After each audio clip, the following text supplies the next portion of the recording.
Il y a 80 ans, au même endroit, on remplissait déjà des bouteilles, de la limonade, puis des sirops qui ont traversé toutes les turbulences du marché.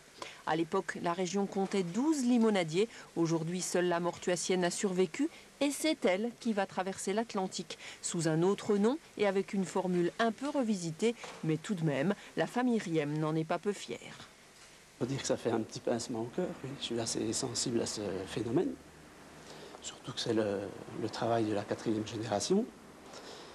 Et puis, ben, mon Dieu, ça se passera bien. Il n'y a pas de raison qu'on n'évolue pas. D'autres y sont allés, d'autres y sont toujours.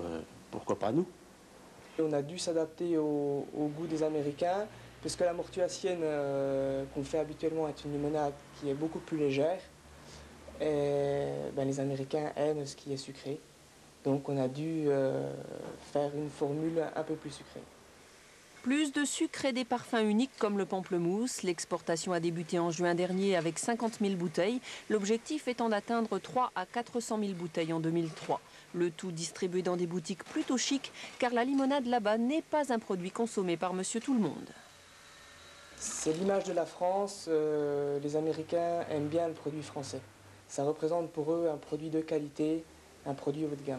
En France, le marché longtemps sinistré bénéficie de l'effet de mode. Tout ce qui évoque les années 60-70 se vend bien. Résultat, l'entreprise de Morteau a gagné sa place dans la grande distribution avec un marché national pour les centres Leclerc.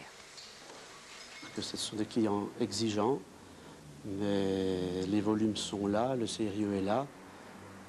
Il n'y a pas de souci d'impayé. C'est quand même un marché qui est sûr, qui est fiable. Ténacité récompensée, Didier Riem s'était juré de faire vivre le produit créé par son grand-père.